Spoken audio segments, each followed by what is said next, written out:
Mm. And hello, everyone, to the spoiler room. Tonight's talking about violence.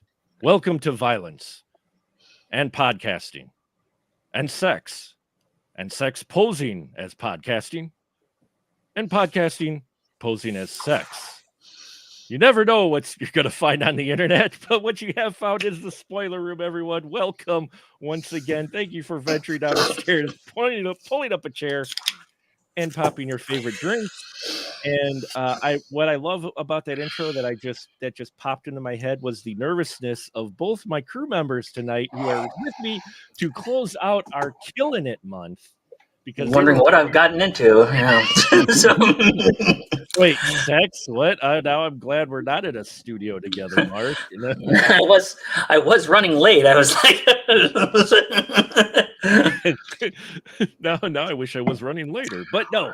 Yes, we are killing it, and I decided to set the way back machine in 1965 to look at a cult classic. Yes, this can be certified as a cult classic, folks. It doesn't just claim to be. And we are looking at this film with a wonderful title called Faster Pussycat, Kill. And tonight with me is a wonderful pair of crew members back with us once again. Baby Spice himself of the spoiler room. It is none other than the one and only Scotty D. Hello, Scott. How are you? I'm doing good. None of you ever told me my forehead was this big, so I'm kind of having to deal with that right now. And we'll see how it goes. we all have the large foreheads, and that's what happens when the hair goes running away. Yeah, so, yeah. I got a whole Menace of Ari thing happening up here. Yeah, it's. Ian's is a little more style because his hair is like some of it's staying around, and it's like, oh, we'll meet in the middle. And mine, I shave it because otherwise I look like Friar Tuck, but not in a good way. But if there is a good way to look like Friar Tuck. And yes, you heard us mention him, folks. He is back with us, the guy who just keeps coming back for more. It is none other from Kicking the Seat, Mr. Ian Simmons. Hello, Ian. Hello. So glad you could join us. We're post Black Friday, post Turkey Day. I'm still working off the food I ate on Thursday. So I had way too much food. We took it to, just a quick side note. We had a 10-pound bag of potatoes. And this is how you know I'm in Wisconsin in the Midwest. I go to my wife. She goes, okay, you can peel the potatoes. Usually I stay out of the kitchen because I value my life. She handles all the cooking for Thanksgiving dinner, and I just am like, what would you like me to do, honey? And she goes, stay out of the kitchen. I'm like, okay, but I do peel the potatoes. So we had a 10-pound bag of potatoes, and I go, how many of the potatoes of the 10-pound bag do you want me to peel? And she goes, yes. Peeled all 10 pounds, and we got mashed potatoes we've been eating. So didn't that used to be like KP duty in the army? They used to say that as like your punishment is that you have to peel all the potatoes for the. Yep, you got to peel all the potatoes. That used to be the KP thing, because that was that Bugs Bunny episode where he had to clean and dress the chickens, and so he had all the chickens in the suits, and he's like, where will they be dining tonight, sir? And the general's like, that wascally wabbit. That wascally wabbit, yes. But tonight, folks, we're looking at a different rabbit. We're looking at Mr. Russ Meyer, who I have a couple of the vinyl from soundtracks to his movies with me, Vixen and Cherry. But tonight we are looking at Faster Pussycat, Kill. And Mr. Scotty D, you get to do the synopsis tonight of Faster Pussycat, Kill. Okay, let me think here. All right. Okay, three go-go dancers. Three go-go dancers are out for cheap thrills, racing through the American desert. They encounter a couple people, which complicate things. One, they take a young teenage girl hostage because she can implicate them in a crime, and that's when they stumble upon the old man's house. And the old man and his odd family may be even crazier and more psychotic than the go-go dancers. There. Because the old man may or may not have money. The man may or may not have money and may Right. or may not be a psychotic misogynist who murders people. Spoiler alert. And Ian, you had some interesting comments about this. This was your first time watching it, wasn't it, Ian? Yes, and I think this is my first Russ Meyer film, actually. Oh, wow. Wow. Yeah. Well, you started off with an interesting one, at least. Yeah, it was, and honestly, for the first probably 10 minutes, I thought I was in for kind of a rough ride. Because I'm like, okay, they're out in the desert, the skimpy, busty, attractive ladies rolling around in the dirt, wrestling with each other, or whatever they're doing.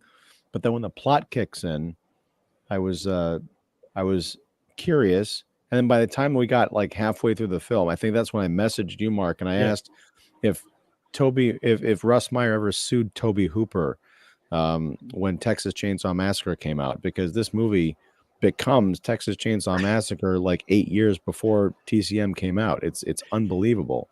Yeah, I'm disappointed because like the Blu-ray is out of print and it's like $600 or some nonsense. But I would totally own this movie and watch it again. It's so much fun. That is great to hear. I was curious on how you were going to take this film because it's an interesting one. It's an interesting one out of the Russ Meyer library, actually, up until this point. Wouldn't you say, Scotty D? Because before this, I would say they were more risque than this one overall. Yeah, this is probably his most accessible film, I'd say, and but it's a lot less overtly. It's a lot less erotic and sexual than, say, something like I don't know if this came before or after Vixen or something, but like like Mudhoney and stuff like that, and but he said he wanted to focus on kind of more the speed and the violence in there, and kind of choose to that as kind of an exploitation angle in that, and that's what you really get. Is, I mean, this thing, I mean, honestly, if it was released today, it would probably be like PG-13. Yeah, but so you don't really see too much new. I mean, depending on what print you see, I don't think you see any on most of them. But like you don't see much nudity, and the violence, of course, is not overtly gory and stuff. This isn't Herschel Gordon Lewis, and but just the whole attitude. It's just this really mean, hard movie, and I think that was kind of the angle that he went for, showing kind of a rougher side. And it's a blast. It's an absolute blast. Now, do you remember when you first saw it, Scott? I know you've watched this probably a few times. Yeah, I do actually. I actually saw it on the big screen. Nice. I went to. They had a revival. I wish I could tell you guys that I was like as wonderful as I am now, but I was still kind of young and had some attitude. So there was some, since it turned out that we were the only people to actually show up for the screening. Oh, me and my friends. So there was some kind of riffing at the screen going on because we figured no one else was there. But so I wish I would, because when I saw this, and I loved this movie right from the beginning. I even had a Faster Pussycat Kill Kill was one of the posters in my dorm room. But like when I first saw this, I said I thought it, like, this is just fantastic. But of course, being a teenager when I saw this movie, what am I like? Oh, this is great. It's like all this sexy, women, beating up. And then, of course, it's when you get older and, learn to calm yourself down a bit. Puberty's done its thing. So you get to calm yourself down a bit. And, you can then look at it and say, yes, it's sexy, it's violent, it's cool. It's also this movie where there's just these three absolutely badass women. I mean, you don't really want to call themselves the protagonists by any stretch, but but they are just these three badass independent women that you just never saw. You really didn't see anything like that on the screen, and that's what always like gets me. Just this Tura Satana coming on the screen, and she's just larger than life. Well, yes, but also in her like her attitude and her spirit and everything like that, you know. So it's just yeah. So yeah, but I saw this. I think it was God, what was it? Riverview Theater. I don't even know if that's still in business anymore in Minneapolis, but that's where I saw it, I believe. Nice. So. Yeah, I saw it on video at some point. I believe my buddy Doc introduced me to it, you know, because I had heard about it. He had talked about it. We watched it. And I dug it. I dug it quite a bit. And you're right. Tura Santana as Varla, but not just her, all three, but especially her presence in this movie. I mean, it's just like she's in the scene and you're like, okay, I don't care who else is it, because she like takes over the scene just by being there. She just has this presence about her, this badass presence that I'm just like, where's my divine Tura Santana crossover? Mm-hmm. Yeah, I mean, that's the great thing. She just takes no prisoners. And so you have these three women, and I mean, you could say whether they're good guys or bad guys. I think that kind of they come off at towards like the middle of the scale when balancing everybody in this movie. And it's all this attitude and this ferocity and everything. It's just, it really set the film. I think it sets this film apart in a big way. What about you, Ian? What do you think of our three? I guess our three main characters. You can't really call them protagonists, antagonists, but the three main characters. Yeah, I mean they're great. I think. I mean, I would unambiguously call them villains. I think it's just that they come up against a family who are, I won't say equally villainous, because they got a strange dynamic. Like the old man in the wheelchair is definitely, you know, nefarious, but he's got the one son, the kind of hulking oaf who doesn't speak much, who's, you know, mentally challenged. Who, I mean, he's Leatherface essentially, who speaks a little bit more than Leatherface did. And then you've got the other guy who I'll just call the cook, because he's got the pickup truck and, you know, finds the girl on the road, brings her back to the house. But even he seems kind of oblivious as to all of the horrors that his family are going to get up to. But I mean, the only real, I think, what you might call good people in this film are the couple that Varla and her gang come across in the beginning, which is sort of the inciting incident of doing the speed test, and Varla murders the one guy, and his girlfriend ends up being the hostage throughout the rest of the film, our Sally, if you will. But yeah, it is great to see. It's one of those things that I've heard so much about Russ Meyer and how he's all about like TNA. And so to see a film in which like the most we get really is like kind of side boob in a shower scene, you know, it's amazing how much. I mean, I think this is a very erotic film, just in the sense that like Billy, played by Laurie Williams, is an absolute knockout. The kind of blonde bombshell, and she does at least once, maybe twice. She's walking from the distance into the camera with her exposed like bare navel and this kind of like white cutoff. It's like, it's amazing at just how powerful that image is. And it's also a tragedy. There are the climax of this film, you know, it isn't gory graphic violence, but it's palpable. Like when Varla is going up against, what was the name of our Hulk guy? The vegetable. The vegetable. Is all he's credited as in the credits is the vegetable. So that's yeah. Right. Much more sensitive times, 1965.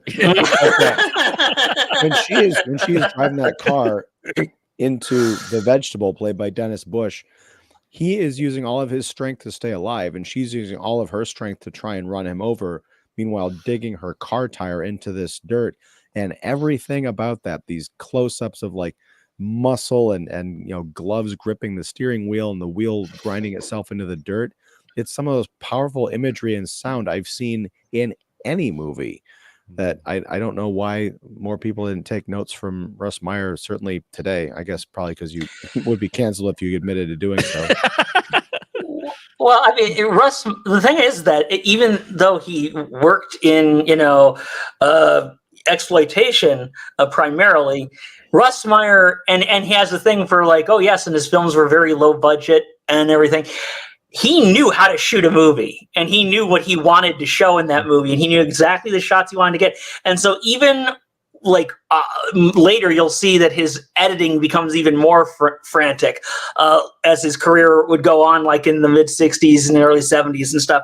And his editing would just be so spot on, and he would know psychologically how to do those matchings with the editing and everything. And all of this became part of it. So it all became like this a great experience. So say like you get these movies like Faster Pussycat, which is like 83 minutes or something like that.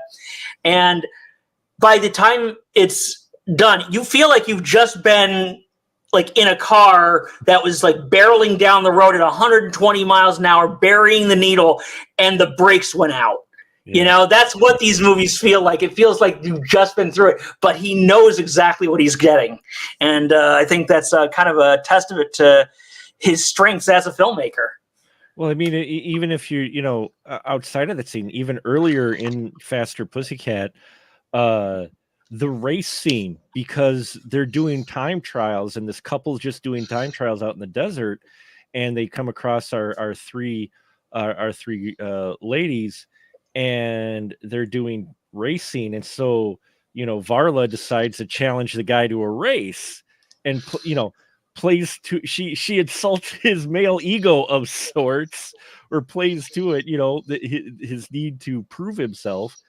And that chase, all it is them driving around in a circle in the desert. But the way that's pieced together, there's legit tension in this race that's just them going around the corner, between showing the cars to showing the inside, the drivers, seeing how Varla is getting more and more frustrated as Tommy is getting closer to winning. And then I mean, it really builds up. So when she does what she does, which is basically fake a accident, saying it was his fault, you feel that tension build in her, and the motivation behind her doing it. It's like everything about this film, for what you might see on the surface, there is a lot of creative cinematic work going on in this movie. Yeah. And this is the guy, who did Vixen, and he did Mudhoney the same year, and Varla, and the dynamic between the three is interesting too, because there's tension there with those three. Even though they're hanging out with each other, there's this constant tension with them. Apparently the cat scene where because Billy just decides she's going to go for a swim because she's a little okay. She's Varla is like the rage, or the controlled rage. She's like the really like the brains of the operation, so to speak. She's the muscle and the brains. Rosie, who's played by Hajij, she has a thing for Varla, but also is trying to be kind of like Varla. You could feel, she's a little bit tougher. And then Billy is the odd one in the dynamic, who's this just, and it's no mistaking. It's probably by choice that our two, Varla and Rosie, are darker haired brunette ladies, from with an act, they're a little more exotic looking, and Billy is definitely your Barbie looking girl, so it's weird that these three are together.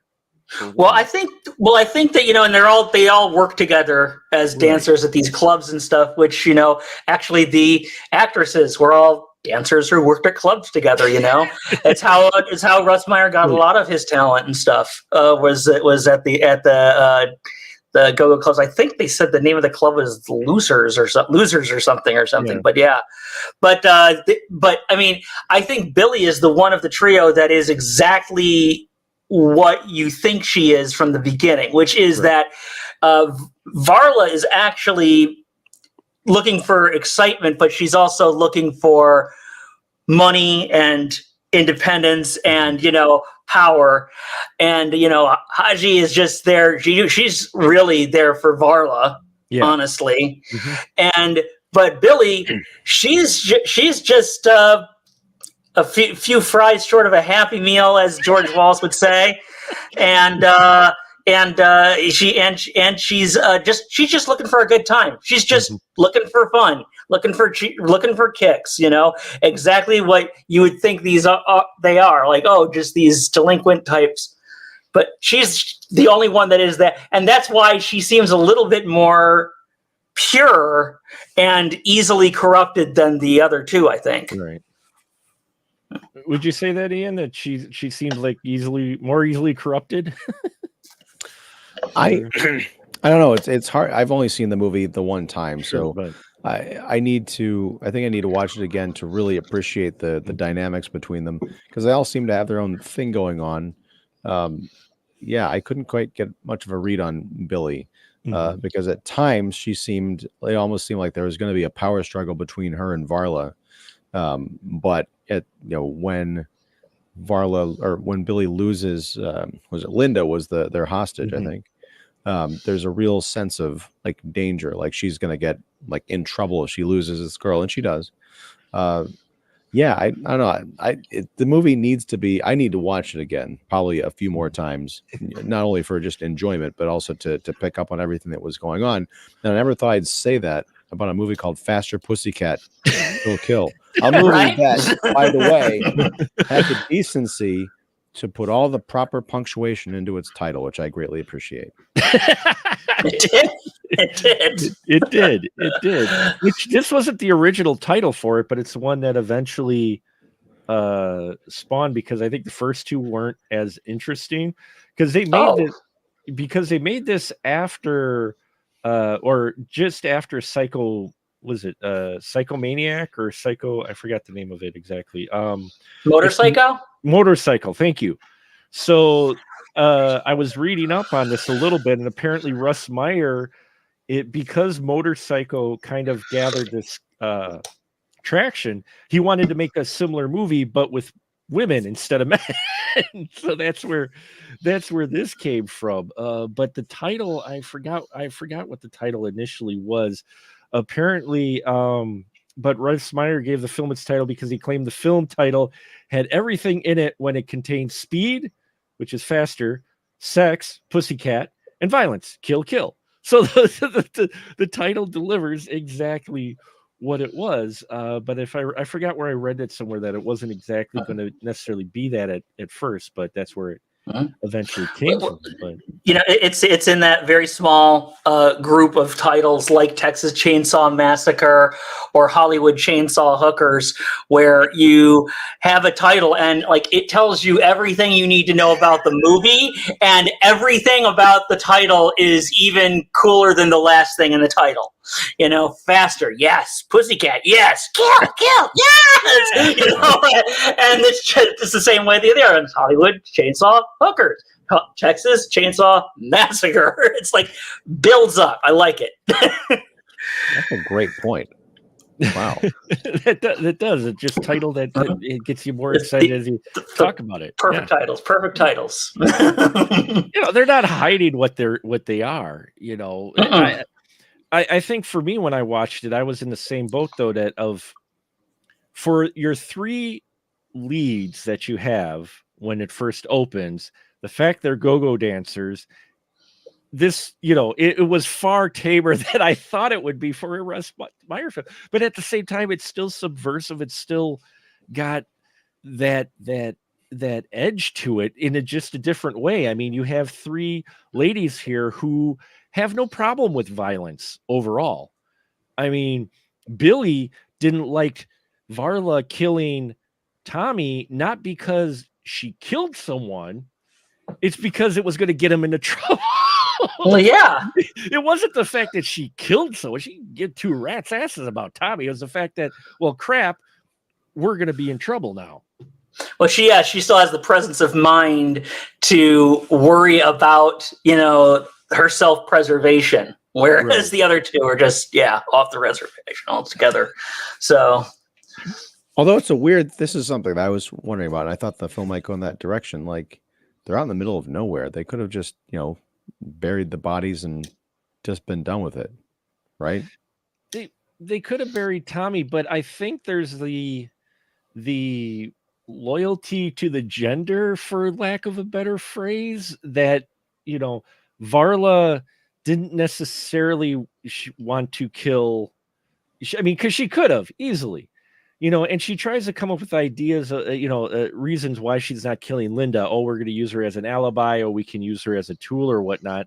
But I almost got the feeling like she didn't want to kill Linda because she was female, for one,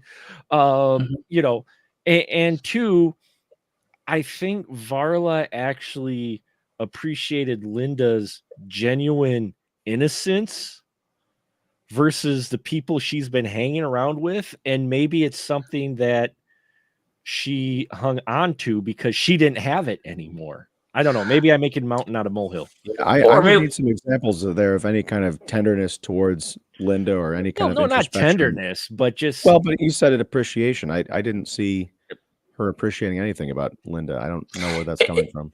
If anything, I think it would be just maybe her age. Because Linda is considerably younger than they are, by about 10 years, I would say, in possibly. I think the actress was only 16. Yep. So who plays their little hostage and everything. So that's the only thing I can think of. But I've always wondered that myself. Why doesn't she dispose of her? Maybe she just thought it would be more trouble, or maybe she just wants to hold on to her until she finds a use for her, which she actually does.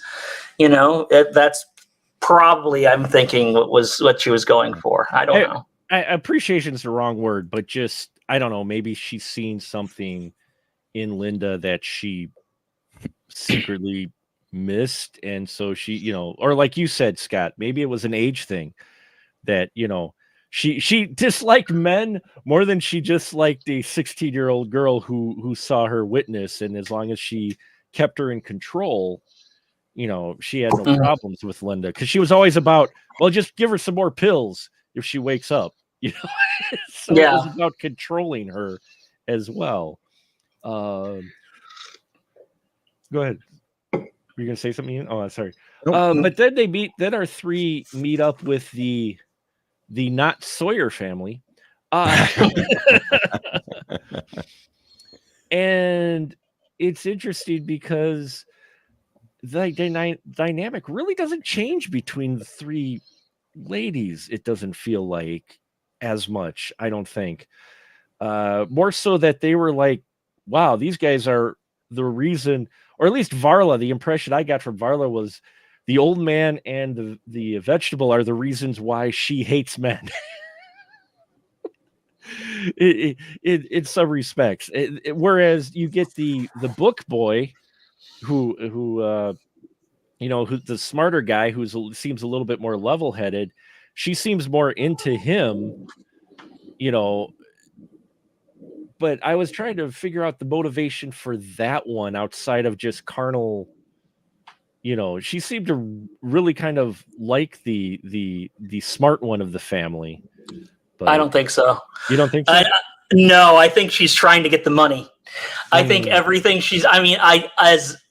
I don't think there's really any redeeming qualities about her.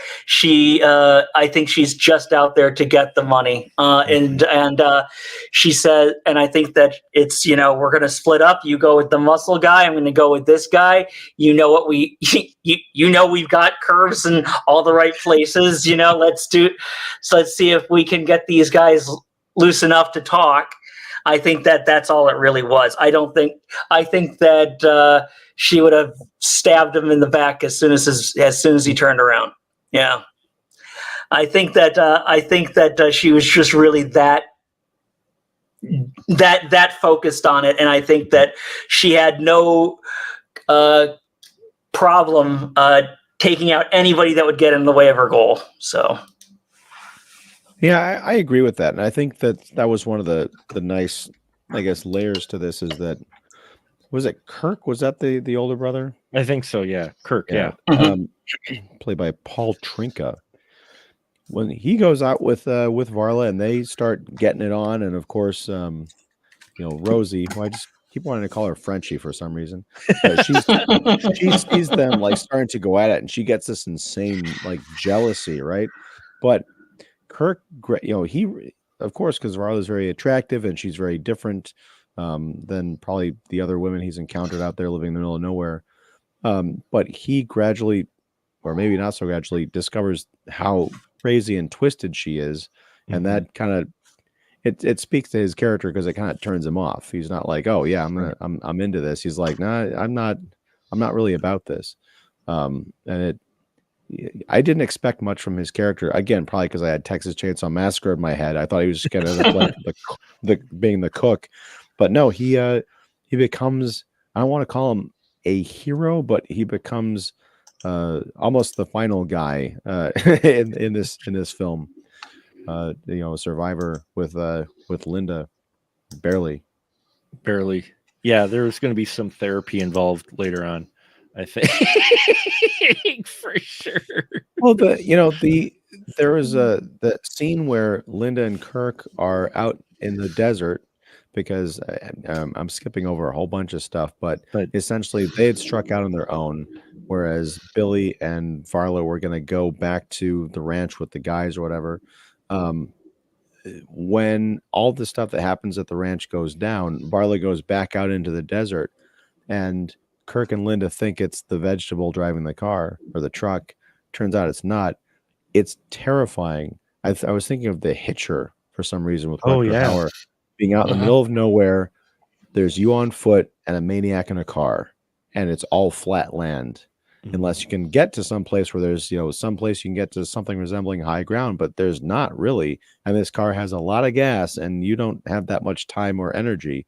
It was again, surprisingly terrifying for what's supposed to be this mid-60s exploitation film. Oh yeah, no, that when Varla grabs the truck and chases him down, I mean, Varla's a scary individual throughout this film. She really is, and I think that's a testament to the Tura Santana's performance in here, because she makes a legit scary person. You are constantly intimidated by Varla, who even just shows up. She could just be standing there and you'll just be like, what do you want? What do you want me to do? You got it. Okay. And yeah, she's scary as driving the truck, whether she's driving the truck or just, barking orders. And we know she's not afraid to kill anyone. And you're right, Scott. She just is driven by the money. And it's really weird because you get the feeling Varla's looking at getting the money and then they'd be free. I think she even says something to that fact, in that they'll be free. And then you have Billy, who's basically a free spirit. I almost get you get the impression almost like Billy is interested in the money, but that's not her main driving force. Unlike Varla, she's having fun just playing mind games with people or just drinking or doing whatever. But she's actually the free spirit in this. And I just find that interesting. And then, Rosie is just kind of the in-between hanger-on. Which she's still an interesting character, though.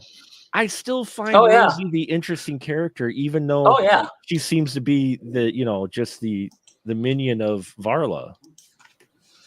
Because she tries to talk Varla out of it a number of times. She's like, can we just fucking get out of here? And so, it's just that's why I love this movie, because on the surface and by the title, you're like, oh, okay. Or you read the description, but then you get into it and you get these like layered, interesting characters. And you're like, what? Like Kirk, he's not dumb to the fact of what his father and the vegetable may have done, yet he seems to kind of roll with it. Kirk was an odd character to gauge. Well, he says that thing, so to show just how not innocent he is, and they're like, "Oh yeah, we have to," like I think they say something, "We have to catch that girl before your father catches up with him," and he's like, "Oh, you know about that too, huh?" it's like a throwaway line, like, "Okay, so you're an accessory to all this, Kirk. That's nice to know."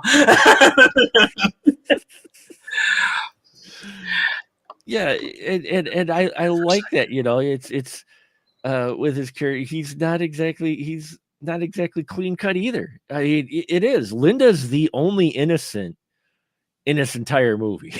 she really is. But even then, her drive to survive and causes her to do something kind of vicious, in which she hits Varlo with her truck. Well, I mean, she was literally driven to it. I mean, Right. I think if she had any other alternative, she would have taken it, like appealed to the cops or gone to get help. But I mean, she was out in the middle of nowhere with.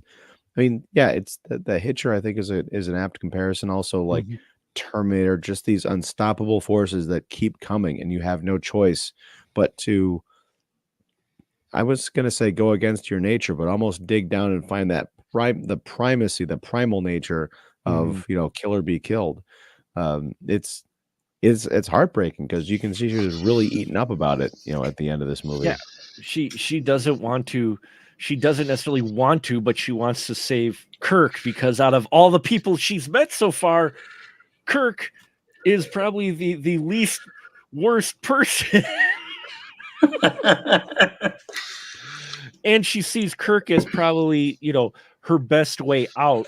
It's not with Varla, it's not with anybody else. Even as shady as Kirk may still be, letting his dad and the vegetable do what they did, she's like, well, he's my best option. So she's driven to hit Varla with the truck, even though she really doesn't want to. She'd love to just run away, but she's also in realization that she probably wouldn't make it far on her own.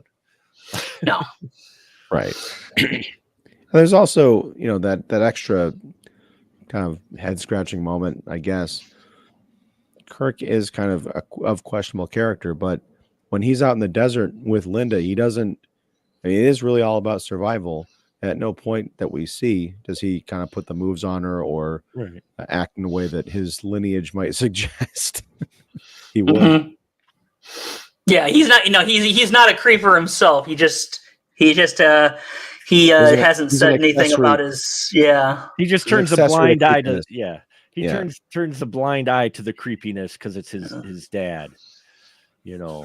And his dad is in a wheelchair, which again, another interesting angle to take with one of your villains. He's in a wheelchair, and the reason he's in a wheelchair and his whole motivation for hating women is the fact that he went to try to rescue a woman and ended up getting hit by a train or something, and he ended up losing the use of his legs. And so he blamed the woman for him trying to rescue her. Yeah. But what I liked about the motivation is it shows you just how twisted he is in his logic. You're just like, wait, you went to rescue her and you got injured, so you blame her. It's sorry. Oh God. No, go on. No, I know. No, your point was definitely better. Go ahead. Well, it wasn't so much a point as it was a question, because I don't know if I missed it, but where's the boy's mother? Assuming they are all related, and when did this accident happen? I assume that he wasn't, well, I don't. Maybe that's wrong to assume, but I just know. Did this happen before he met the girl's, the boy's mother, or after? Like when in the timeline? Yeah, it's hard to say. I mean, that is a bit of a gray area. Well, I think the mother the mother died giving birth to The the vegetable, right? Yeah. Right. Oh, is And, that but it? Okay. Yeah. but again, we don't know when the accident happened. So yeah, so we don't know what that timeline is. So, But I almost got the impression that the accident may have happened after that, because the vegetable is in his 20s. Yeah. You know, yeah, Kirk is in his 20s as well. yeah, And maybe knowing the father and how much of kind of a creeper he is, it makes you start to. And again, maybe I'm just making lakes out of puddles, but you start thinking about his character more and go, how old was his wife when she had the vegetable? And after she died, I'm guessing I always pieced together that it was after she died he went to rescue the woman from the train, and that's how he got his accident. You know, but what if the woman was running away from him? Well, I mean, that's an interesting point, because let's just say the boy's mom, maybe it was a situation like the movie Room, not The Room, but Room Mhm. with Brie Larson. Was she kept in a shed and giving birth to these boys, and then the vegetable killed her ultimately? So maybe the girl from the train was the old man trying to like get the next mom, or for the homestead, and it didn't work out, and so that just sent him into a fit of legless rage. I don't know. it's possible. It's possible, but or he could, or it could just be that he had that accident and and he couldn't work anymore. He couldn't do anything anymore but sit there and sulk in his hate and his jealousy and all that stuff. A lot of the, you were mentioning the wheelchair, and Mark, and a lot of the, it's interesting because a lot of the people in the Russ Meyer's movies, if you look at a lot of the women will be, young and vivacious and energetic, and some might be naive, some might be more experienced, but they all kind of go through life with a certain kind of enthusiasm, and a lot of the men have a lot more barriers in their personality, and a lot of them he will use it, I think, often as a metaphor, which can play with certain tropes today, I guess, but it's the 60s, whatever. But like he'll use and he will often like put them on crutches or in a wheelchair, give them some sort of a physical handicap to show that the women are the ones who ultimately do have more power. All that the men have are kind of crippled not only by their own physical handicaps, but also the mental like whirlwind that they put their heads in. So that seems to be a recurring theme with a lot of these with a lot of Russ Meyer's movies, actually, and so since men are always like kind of crippled by, well, what we would now call today their toxic masculinity in many respects, some of which have, in the case of the old man, like actually turn into like violent crime. It's said that the women are always the ones with the most power, and are always the ones that you wind up rooting for. I think we all wanted the kid to get away. Well, she did cry a little too much, but we all did want the kid, Linda or whatever, to get away in this movie. But I think a lot of us, even though how horrible Varla and everything were, yeah, you kind of almost want to see her get away with it, You kind of almost want to see her get away, because they are so powerful, because they just have such these larger than life personalities and everything. So, Ian disagrees with me on that one, but that's fine. Well, because honestly, the reason I didn't want them to get away, well, A, they were criminals, but also it's funny because they are. And it's sort of what we see a lot of, in a weird kind of like mutated lineage today, the idea of the strong, powerful woman merely taking on the least attractive, boorish qualities of men. Now, if you want to say that that's what they had to do to survive in the 1960s or whatever, that's an interesting thought. But, I don't have any sympathy for these women. I almost see them as they are sexy and curvaceous and whatever, and they definitely use those charms to their advantage. But I don't particularly see them as being almost not women in a certain sense. Hmm. Yeah. Oh, I see. What just see them as what archetypes, if that's the right word. Sort of, but the thing is, like, I could just as easily see this being about three dudes on a chain gang, who escape and kind of commit these crimes. They are very masculine in sort of their presentation and their I guess their motivations.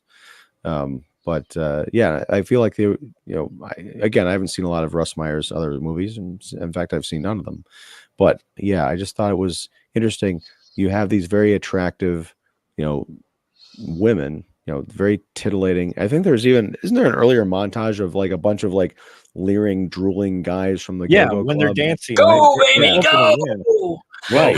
Go. Yeah. Yeah, so you definitely have these guys that would do anything to get with these women, and women who would like just probably shoot them in the face so much as look at them. I really like that quality to them. But as far as I didn't want I didn't want to see them get away. I wanted to see them die, stabbed, shot in the back, or beaten to death in the desert either. But yeah, there's some sort of cosmic justice there.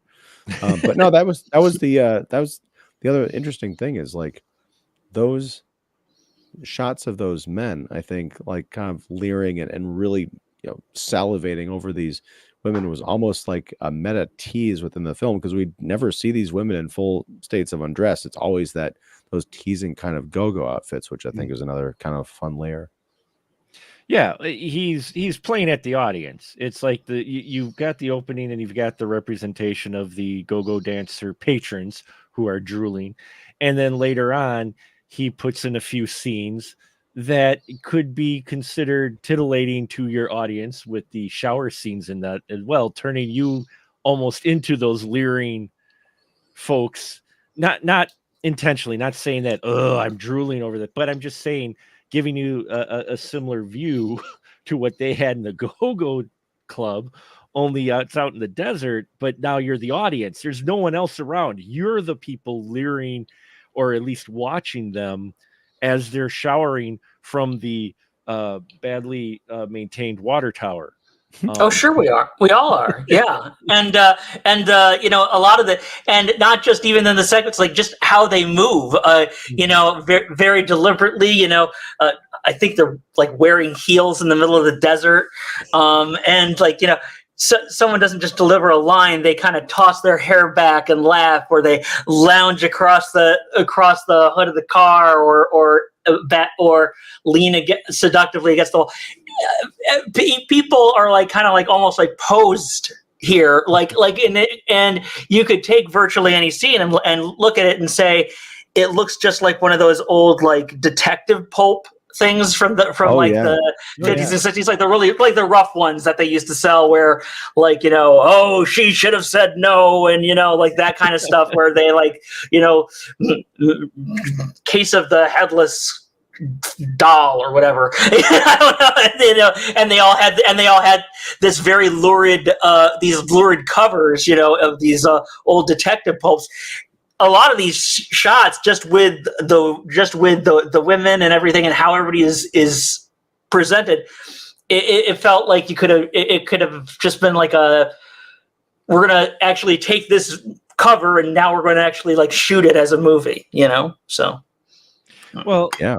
And I think some of the scenes go along with the open narration. Like I poorly mimicked at the opening of this episode and tried to parody, but I apologize, folks. But I was going for something. It almost worked. But in the beginning narration of this, you get where he talks about they talk about presenting violence and how violent in this sex can pose, or violence can pose as sex. Mm-hmm. And that's what you have here. You have them in sexy poses in that, but Varla and Rosie, and to some extent Billy, are violent individuals. I mean, we see that in that just random cat fight in the water, which apparently Russ Meyer told them they didn't script the fight. He just made sure that they didn't actually hit one another with fists, but he said just go at it. So when they're pulling hair and such, they're actually pulling hair and such. It's an actual cat fight. He just directed them in case someone was about to take a full closed fist swing at someone. He would tell them no. But other than that, don't bruise the merchandise. Yeah. But other than that, apparently the initial fight between Rosie and Billy in the water and that was all not choreographed. It was just improv. It was just you two fight. And maybe that's what helps add to the realism of that fight. You know, it's not polished exactly, but you don't necessarily want that. But yeah, you got Billy just randomly dancing at any point. You got, and the thing is, what I also I like the aspect of the character of the ladies, at least Varla and Rosie both, they're very much aware of the male gaze. It's not like the male gaze, the guys are looking and they're not aware. Like when you get to the gas station and the guy's just washing the window, and Varla's just looking at him like, yeah, you know what? There's more windows here. There's more gas to get. You know? Well, yeah, they're go-go dancers, so that's their job. They're used to the male gaze, and they're used to manipulating that and also overpowering that. Which not go-go dancers, but I mean, I knew a few, exotic dancers back in my days, and virtually all of them, yeah, that's the job. Very hard exterior. This is like, yes, this is your mark, is the audience, and overpowering the men and dealing with them and getting used to that and how to kind of use that gaze and twist it to your advantage and that kind of thing. And I think, and to go back to what Ian was saying earlier, a lot of those people probably wouldn't have minded shooting any of them in the face, honestly,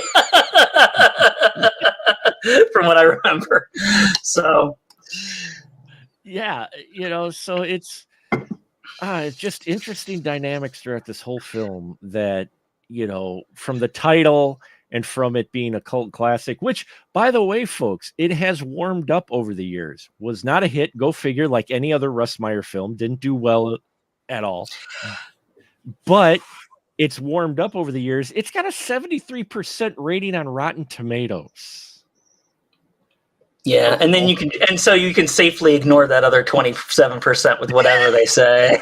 Honestly, it's like when you hear somebody doesn't like Jaws or puppies. You just say, like, what the hell are you thinking, man? It's like the 10th dentist here like doesn't recommend. Crackpot. I just bring it up in the fact of you have. In fact, I was reading up. There was a female movie reviewer who, when she first saw this, I forgot the name offhand. I apologize. It escapes me. I was reading up on the on the wiki page, and they said something to the effect of when she first watched it, she ripped it as a misogynistic piece that just objectified women and yada yada when she first saw it in like the 80s. And then she revisited it like 20 years later or whatnot. And she's like, okay. She's like, you know what? Those problems that I pointed out earlier, she's like, I may have been mistaken on a few of those things. It's like when I saw it. I mean, when I saw it, I saw all the prurient interests and everything, and I loved the movie, but I didn't see much beyond that. And as I've watched it again and again and again over the years, I think this was probably this might have been my 9th or 10th time seeing it. As I've watched it again and again, I've gained more appreciation of just what more thought out and more kind of liberating movie it is. It would be weird to hold this up and say this is a great feminist picture, but as someone who considers himself a feminist, I look at this and say, but there are a lot of elements in there that absolutely are, and no wonder all the Riot Girl bands that I love back in the day all love this movie and everything. Yeah, hell yes, because every mosh pit was like you were trapped in there with Varla and her gang. I personally love the dialogue in here. I mean, we got similar. We had dialogue in a film that we watched earlier, which was that Color Me? No, what was with the beatnik? Color Me Blood Red? No, it wasn't Color Me Blood Red. Bucket of Blood. Bucket of Blood. Thank you. Yeah. Where you had the dialogue there. I love beatnik dialogue. I love the dialogue from this era when they deliberately write it, because you had some wonderful lines in here. I mean, Varla especially. I don't beat clocks, just people. One of the best. Yeah, that's great. Or the other where they mentioned Hourglass, and then Linda pops up. Oh, did someone mention my figure?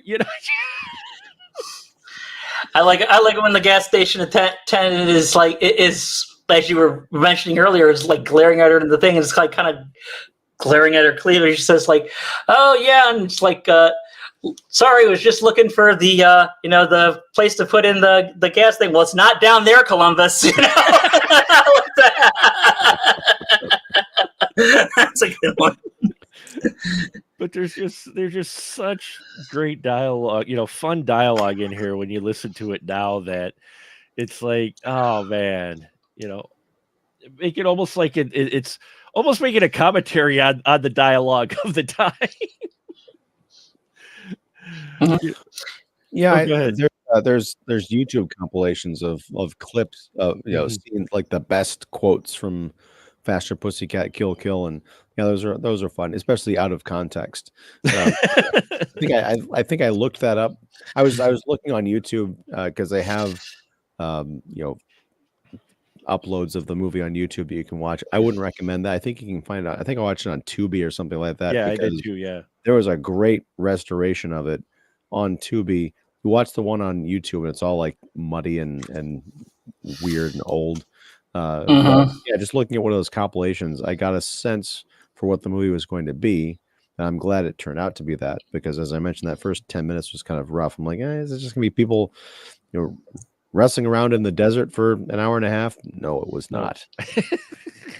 And that's the nice thing, is that when I go back to revisit it, I'm sure I'm going to appreciate all of that stuff that I had kind of written off the first time through, because now I know who these characters are, that they are actual characters, and the story is going somewhere. So I'll be more attentive, I think. If anything, that was the surprise I had the first time. Even the first time I watched it, was I knew kind of the reputation, and the director and his other works and that. I hadn't seen a whole lot, but clips, or you had heard about it. I'm like, okay, so I'll watch this, and you're kind of expecting, okay, lots of skin, lots of this, but not very much characters. And I think that's what, Scott, you were saying at the beginning of the episode, what kind of elevates this film, and why I think there's a more appreciation of it now, is the fact you realize, yes, these folks are attractive, but at the same time, they're characters. They aren't just eye candy, or there to be titillating, or be there for the salaciousness of it. Yes, they have that element, but they're also people. Maybe not the most level people ever. No, no, they're more than, they're absolutely full characters. This is a very strong. There's a lot. This film, which was probably, obviously, I think this was probably made more for drive-ins and everything. This is like definitely a big thing apart than like the roughies that would be coming out, and hitting like the grindhouse circuit, a lot of which, a lot of them barely had sound. And, the ones that did, it was very much just, no, we got this person because they're a model and they're going to undress and get murdered. And that's that's a rap on Cindy, you know. But like that's so like, I mean, I think there's way more going on here, definitely. I think so That- too. What did you say? Well, I was going to say that sounds like we were talking about pulp novels earlier. That sounds like a lost pulp novel. That's a rap on Cindy. I like that. In Hollywood. You can see the setup. A starlet is mysteriously killed, and then we'll go with my role playing game. Whenever there's a noir, I'm a PI and his name is Anvil Knight.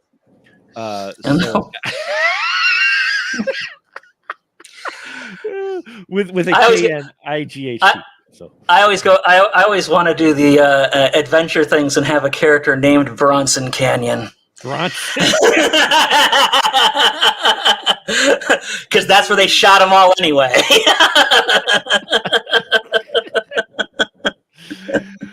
So yeah, Faster Pussycat Kill.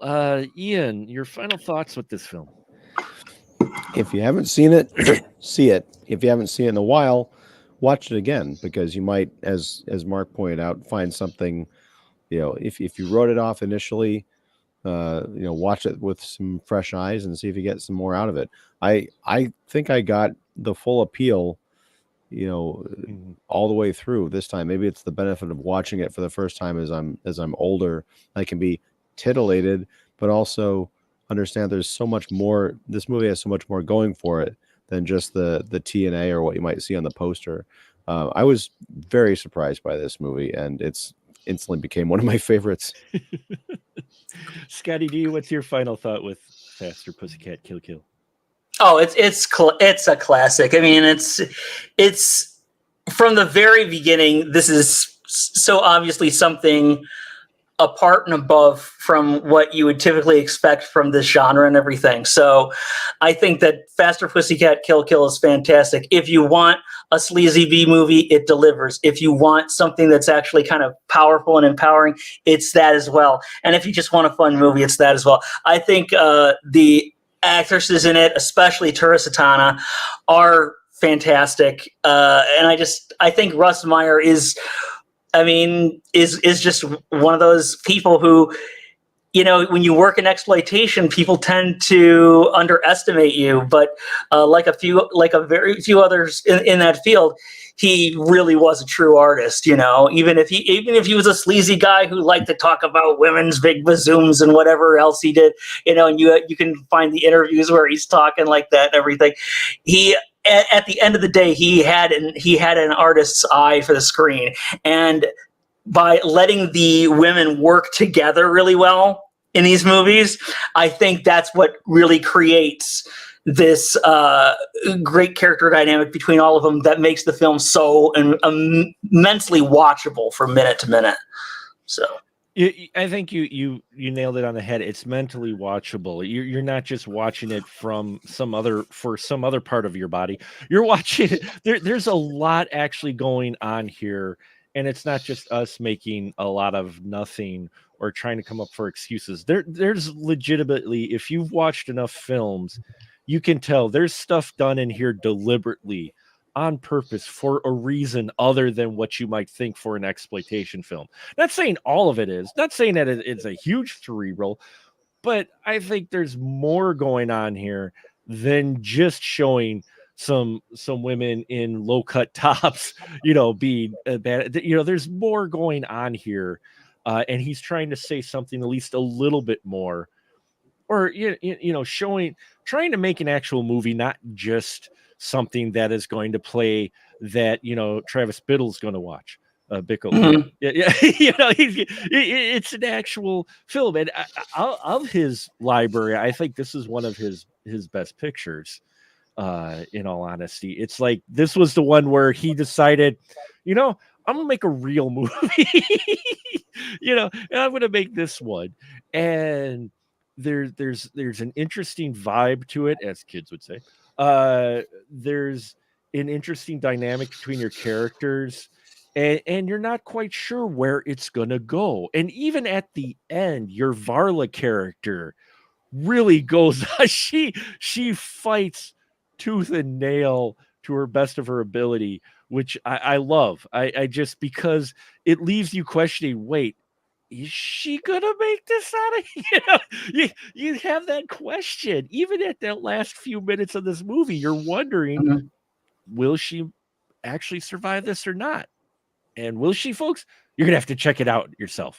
I recommend it as well. It is one of those films that are claimed as a cult classic that deserves its title full on, whatever you've heard it as being, great cult classic. This is if you're wondering why people enjoy cult films, and this is one of the reasons why, because you run across movies like this that you're just like, wow, I did not expect that from a movie called Faster Pussycat Kill Kill. Okay, guys, if I might, as we kind of close out here, I have a question for you. Sure. This being my first Russ Meyer film, and my reaction to it, what would you recommend as being my second Russ Meyer film? Ooh. That'd be a Scotty D question. I was afraid you were going to say that. I actually still need to see them all, because I think I've only seen about like 5 or 6. Generally, people say that if you're going to watch a Russ Meyer film, like, the first or second, you should movies should be in either order: Faster Pussycat Kill Kill and Beyond the Valley of the Dolls. And I know that mine was Beyond the Valley of the Dolls. That one's a lot kookier and everything, and a lot more extravagant and a lot stranger. But yeah, do that one next, and then I think you could probably go back and then see like Vixen and stuff like that after that. So yeah. And plus that one was also Beyond the Valley of the Dolls was written by Roger Ebert. So there you go. Yep. Beyond the Valley of the Dolls would be the other one I would say you could watch. That, yeah, definitely is. Yeah, and that's I know that I know they did, because I got the flu here. But Criterion released it. I don't know if it's available on their channel right now, but it probably does pop up there from time to time, I imagine. Cool. Yeah. So, well, thank you. So there you have it, folks. Faster Pussycat Kill Kills. It is the end of our Killing It month. Ended on a strong note. This movie is always fun, and I always see something different whenever I watch it, especially in that finale. The way that whole thing plays out. I'm like, how does a film like this have an ending well edited like this? It just comes at you bang, bang, bang with all this stuff that's happening that makes sense in order. So yeah, check it out, folks. And now is the time for the license to shill. I give my crew members the chance to tell you where you can find their stuff at when they are not slumming it here in the spoiler room. So Mr. Scotty D, you are first, sir. License to shill is yours. Oh, this is the main place I slum. So also you can also find old podcasts on old writings of mine at movieocrity.com. It's MOVIOCRITY, I think. I don't know. I don't spell. and you can catch those. Also, the web series Movieocrity, which is available on Vimeo. And there might be a couple left on YouTube, but mostly they're on Vimeo now. So, yeah. Well, that's because you showed some clips that weren't exactly YouTube happy. So. I said it's an 18 and up video. You know? I assume that means you're ready to see that.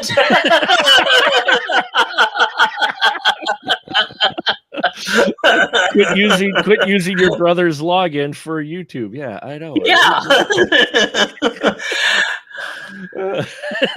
And Ian, what you got for our listeners out there? Well, I'm, as always, Ian Simmons. I run Kicking the Seat, which you can find at kickseat.com, as well as YouTube. I'm posting interviews and reviews and live streams and all that good stuff. And yeah, come check us out. I'm also here every Monday talking about movies, fine movies, legitimately, such as Faster Pussycat Kill Kill, a film that I want to recommend to everybody, but I feel like those who haven't seen it would be like, you want me to watch what? If you know Right. It's one of those. And yes, thank you, folks. Please check out all their fine work. And when you're done checking out their stuff, if you're at all interested, please check out everything at specialmarkproductions.com.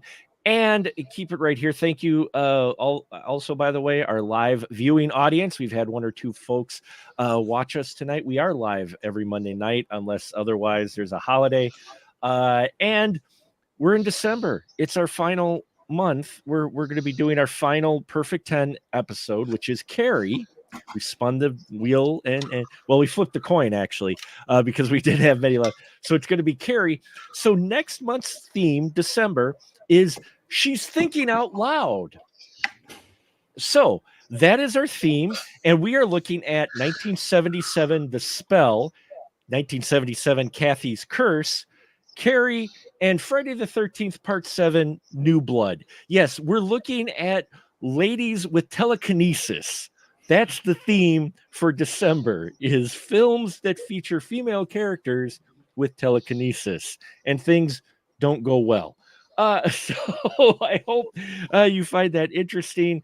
It's interesting that we have two films from the same year, 77. Go figure. When The Exorcist come out? That didn't have any influence on those stories at all. No. Well, Carrie did, and Carrie certainly didn't. Yeah. Well, it's the remake of Carrie because it's our Perfect 10 episode. So it's the one. No, I mean, like these things came out like out like the week after Carrie. Oh, absolutely. After Carrie, they had it shot and edited and done. One of them is a theatrical release. One of them was a TV movie, and all of them came out around the same time. Carrie. What a coinky dink. So it'll be interesting to watch those and compare them. Hope you tune in for that, folks. Hope you had a safe and food-filling Thanksgiving. It is the holiday season, but also it is podcasting season. So thank you so much for watching. And then until next time, we'll just say a good night, everyone. Good night. Good night, everyone.